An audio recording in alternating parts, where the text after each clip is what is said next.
Welcome to For Good Measure, an interview series celebrating diverse composers and other creative artists, sponsored by a grant from the California Arts Council. I'm Nanette McGuinness, Artistic Executive Director of Ensemble for these times. In this week's episode, we're joined by Hitomi Oba, who we spoke to in December 2023. You're both a saxophonist and a multi-genre composer. Could you tell us about your musical journey? Does the performer or the composer predominate, or are they pretty even? Yeah, that's a great question. It really depends on the period of my life, what projects are going on. I like to think of myself as both a performer and a composer, and increasingly I'm calling myself an improviser as well. Kind of, it's a part of being a performer, but it's another identity I think I've embraced. I started out by singing, as many musicians do, right? As a child, singing was that was the best thing. And then throughout, my youth, I sang in various choirs. I started by singing, and then I started piano around maybe like four-ish, but like really a little more seriously around six-ish. And then in fourth grade in the public schools in Berkeley, where I grew up, they presented us with the opportunity to play instruments in orchestra or in band. And I just, for some reason, I was like, oh, I'm going to be a violinist when I grow up. I have no idea why. It's like, I'm going to be a violinist. And then midway through fourth grade, we had to move to Japan for half a year because we had some family that were ill there, and my mom went to help. So she took us along. And the elementary schools there are very much more of a wind band kind of program across the country. So there were no string programs in most of the public schools there. So, said, well, what's available? And they said, well, there's only one saxophonist. So I said, oh, that sounds fine. I picked up saxophone. And then when I came back, it was the decision of like, well, you can't do both, because they took place at the same time. And I said, well, I remember thinking like, well, which one would I miss more, not being able to physically engage with? And I thought, saxophone, I like the feeling of that. So I continued, switched over to tenor saxophone, and a lot of decisions along the way. I kept playing classical piano and jazz piano through high school. I started composing. I was really lucky to grow up in a educationally really rich and supportive environment, in the East Bay. And so, I had the opportunity to engage with composition programs as composers in the school and also this program called Young Musicians Program that was on the UC Berkeley campus, and I was able to do composition through there as well as saxophone and piano and ensembles and such. And then I eventually got my BA in actually ethnomusicology, but it was because it housed the jazz program. So I was a saxophone jazz major within the ethnomusicology program. And then for my master's, I switched over to classical composition and to get my master's in classical composition. Cool. Where were those? Both at UCLA. Yeah, that's when you moved to Southern California. That's when I moved to Southern California. That's correct. Yeah, and I've been here since. So yeah, they're in different departments, but the same school. That's great. So you and your sister Erica, who was on our podcast last season, are both wind players, and you're both composers. What was it like growing up in such a musical family? Was it competitive, supportive, a little of both?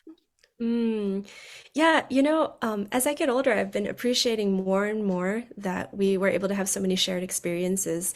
So, not only growing up in similar environments, our parents gave us the same opportunities, to like the same activities, and that led us to be able to kind of spend more time together, in various after school things. And we kind of went to somewhat different paths, after we went to college, and our focuses were different and our interests were a little different within music, a little bit different. But it's interesting to see now that our interests and values and directions within music and also outside of music, just as people, are kind of overlapping again.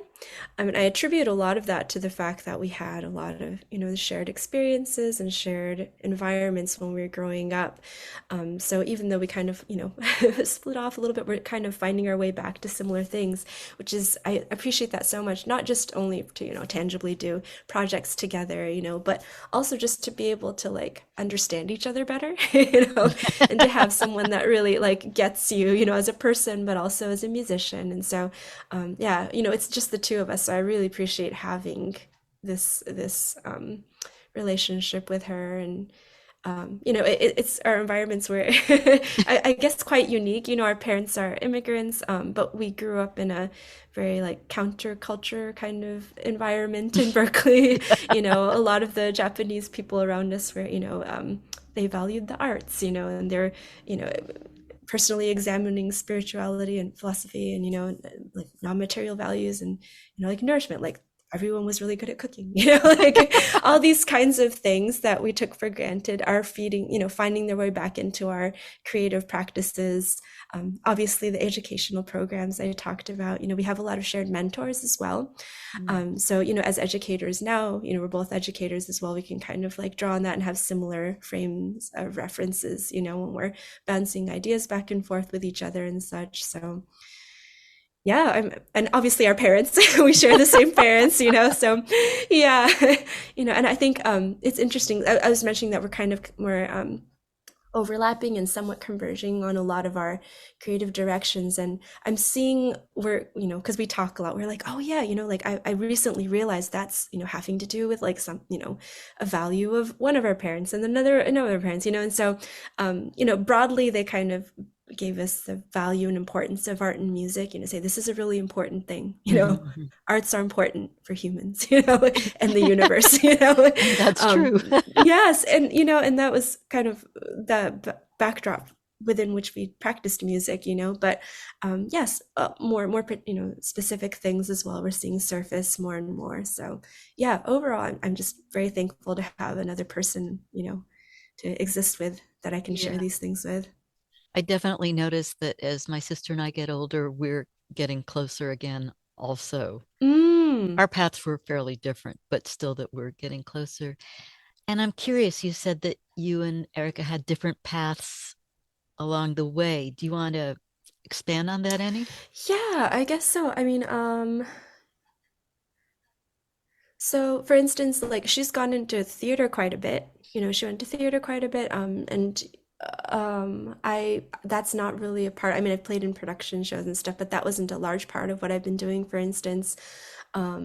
She has experiences that I have not. She played in orchestra for a while, which, and that is not a part of my musical practice. Yeah, and I think even though we both got our masters in composition, our programs were very different, for instance, Right. so I think what we were exposed to, I did ethnomusicology, and within that, I was exposed to certain different kinds of non-Western genres of music. Although and then she kind of explored some of the other non-Western kinds of music, so we got a lot of different kinds of experiences and exposures along the way, I think, in some different directions, different collaborators, different types of projects that we were encountering. Yeah, and even within, like she got a jazz degree as well, and I got a jazz degree, but within, what we're calling a jazz education, it was very different as well, so the focuses were different, the types of mentors we had were different, the kinds of playing environments and writing environments we were encountering were very different as well. Yeah, but I think as we get to be more selective, as we're kind of inquiring what is important to us now, we're seeming to kind of overlap a little bit more again.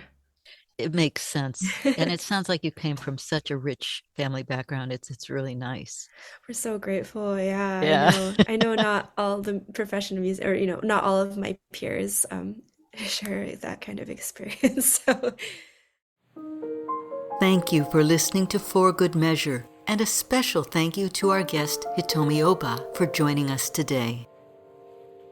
If you enjoyed this episode, please subscribe to our podcast by clicking on the subscribe button, and support us by sharing it with your friends, posting about it on social media, and leaving us a rating and a review.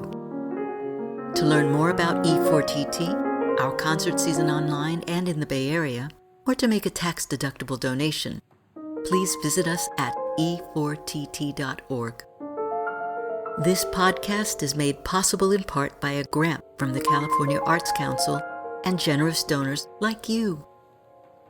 For Good Measure is produced by Nanette McGuinness and Ensemble for These Times and designed by Brennan Stokes, with special thanks to co-producer and audio engineer Stephanie M. Neumann.